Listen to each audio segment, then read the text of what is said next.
Trading में losses को recover करना कठिन है पर नामुमकिन तो नहीं है। लॉसेस को रिकवर कैसे करना है, अगर बिल्कुल शॉर्ट में बात करूं तो अपनी गलतियों को समझो, सुधारो और प्रॉफिट करो। लो हो गया लॉस रिकवर। पर अगर डिटेल में समझना है तो कुछ मिनट्स को इन्वेस्ट करना ही होगा। अब आगे आपके ऊपर है कि आप अपने आने वाले कुछ मिनट्स को इन्वेस्ट करना चाहोगे या फिर खर्च करना चाहोगे। तो चलिए चलते हैं लॉस रिकवर करने के लिए झाड़ फूक वाले मंत्रों पर। Point number 1, stop doing anything for 1 week. यानी कि आप जो भी कर रहे थे ट्रेडिंग में, मार्केट एनालिसिस कर रहे थे, ट्रेड कर रहे थे, रिस्क मैनेजमेंट बना रहे थे, बैक टेस्टिंग कर रहे थे, सब कुछ बंद कर दो 1 हफ्ते के लिए, ताकि आपका माइंड थोड़ा सा रिफ्रेश हो सके। क्योंकि अगर आप जो पहले कर रहे थे वो अभी भी करोगे तो आपको वही मिलेगा जो पहले मिल रहा था। यानी अगर गलती कर रहे तो गलती से आपको लॉस ही होगा, तो उनको बंद करो। Point number 2, accept your losses and describe them. यानी कि आपको लॉसेस होते हैं तो उनसे घबराना नहीं है, उनसे दूर नहीं भागना है, उनको अपनाओ, उनको समझो, उनसे घबराओ मत। और अपनी गलतियों को थोड़ा सा एक्सप्लेन करो कि आपसे कौन सी गलती कब हो रही है, कि आप ओवर लिवरेज ले रहे हो, खराब रिस्क मैनेजमेंट है, इमोशनल ट्रेडिंग कर रहे हो। जो भी आपकी गलतियां हैं उनको थोड़ा सा लिखो डिस्क्राइब करके। क्योंकि जब आपको आपके वीक पॉइंट्स के बारे में पता होगा तो आपके लिए उन पर काम करना, उनको सुधारना काफ़ी आसान और इफेक्टिव हो जाएगा। क्योंकि डॉक्टर भी किसी भी इलाज को करने से पहले बीमारी का पता लगाता है। Point number 3, improve your risk management.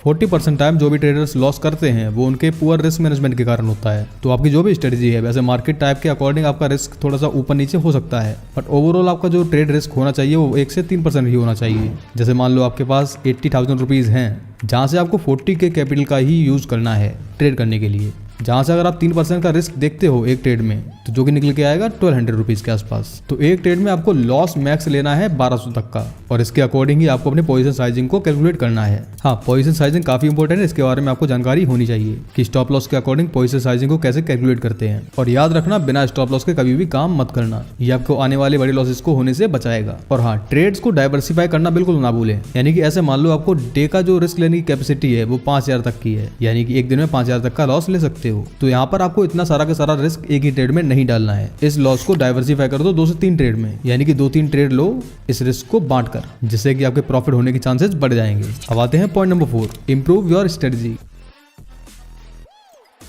Strategy जो है वो आपके लिए एक वेपन है। बिना हथियार के अगर युद्ध लड़ने जाओगे तो मारे ही जाओगे। तो अपनी तलवार पर धार लगाओ, यानी कि अपनी स्ट्रेटजी पे जितना हो सके उतना बैक टेस्ट करो और उसको अपग्रेड करते रहो। क्योंकि ट्रेडिंग में ये मैटर नहीं करता है आपके पास कितनी ज़्यादा प्रॉफिटेबल स्ट्रेटजी है, मैटर ये करता है कि एक प्रॉफिटेबल स्ट्रेटजी पे आप कितना फोकस कर सकते हो। और कम से कम ट्रेड में 1:2 का रिस्क रिवॉर्ड जरूर लेना चाहिए।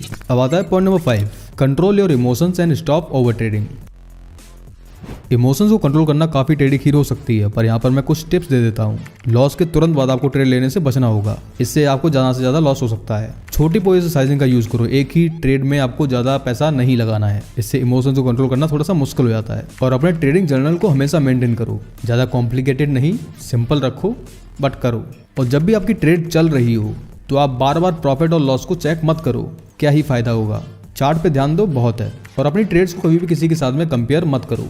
आपकी कैपिटल, आपका रिस्क मैनेजमेंट, आपकी पोजीशन साइजिंग, आपका माइंड और आपकी स्ट्रेटजी, तो किसी और से कंपेयर क्यों करना। और हमेशा ट्रेडिंग प्लान के अनुसार ही ट्रेड करो, जल्दबाजी ना करो। और बिना ट्रेडिंग रूल्स के कभी भी ट्रेड करना ही नहीं है। आपकी जो भी स्ट्रेटजी है, जो भी ट्रेडिंग प्लान है, उसके अकॉर्डिंग आपको ट्रेडिंग के रूल्स को सेट करना है। देखो, इमोशन कंट्रोल काफी बड़ा और काफी इंपॉर्टेंट टॉपिक है, तो उसको शॉर्ट में बताना सही नहीं है। अगर आप कुछ पैसे इमोशंस को सही करने पर इन्वेस्ट कर सकते हो तो डिस्क्रिप्शन में आपको साई नीति की PDF का लिंक मिल जाएगा, और vchanakya@gmail.com पे भी आप मेल करके वहां से एनरोल कर सकते हो। अब आते हैं point number 6, build your capital drop by drop.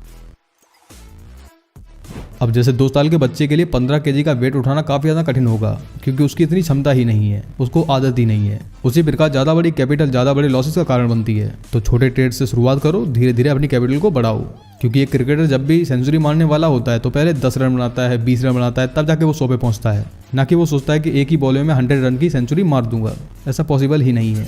अब आते हैं पॉइंट नंबर 7 पर, जो है कीप प्रैक्टिस इन मार्केट। जितना आप मार्केट को, उसके चार्ट को अपने दिमाग के लिए नॉर्मलाइज कर दोगे, उतना ही आपको एनालाइज करने में कम टाइम लगेगा और गलतियां भी कम होगी। तो जितना हो सके उतने टाइम के लिए चार्ट को देखो, उस पर बैक टेस्ट करो। और जरूरी नहीं होता है कि हर बार चार्ट को देखने के लिए आपको उस पर पैसे लगाने ही होते हैं। इस मेंटेलिटी को सुधारना ही होगा। ऐसा अक्सर वही लोग करते हैं जो कि बिल्कुल ही एडिक्टेड हो चुके होते हैं पैसों से खेलने के लिए, क्योंकि वो लोग भूल जाते हैं कि उनका मेन मोटिव जो है वो ट्रेड करके डोपामिन को कमाना नहीं है। उनका रियल मोटिव तो लॉस और प्रॉफिट के बीच में बनने वाले पैसे को बचाना होता है, जिसके लिए काफी ज्यादा बोरिंग काम करने पड़ते हैं। And now this is the time for most boring part in trading, make journal.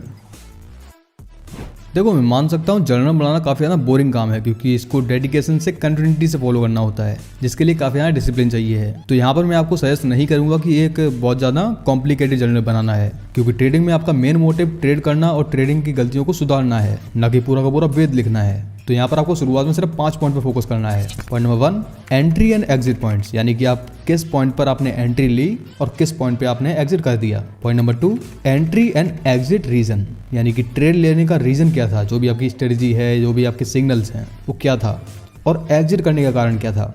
Point number 3, PNL, यानी कि आपको कितना प्रॉफिट हुआ या फिर कितना लॉस हुआ। Point number 4, emotions while trade, यानी कि उस स्पेसिफिक ट्रेड के टाइम पर आपके इमोशंस कैसे थे, आप क्या फील कर रहे थे। एंड पॉइंट नंबर 5, आपने क्या गलती की उस ट्रेड में, अगर की हो तो, नहीं की है तो बहुत अच्छा है, अगर की है तो अगली ट्रेड में आपको उसको सुधारना है। अब जर्नल का फायदा आपको पता है, बताने की जरूरत तो नहीं है, फिर भी रिपीट कर देता हूँ। यहाँ से आप देख पाओगे आपको कितने बार प्रॉफिट हो रहा है, कौन सी स्ट्रेटेजी काम कर रही है, आपका रिस्क रिवॉर्ड क्या निकल के आ रहा है, और आपके इमोशंस कहाँ पर कितना ना इफेक्ट कर रहे हैं। ये बेसिक चीजें हैं। So that's it for the day.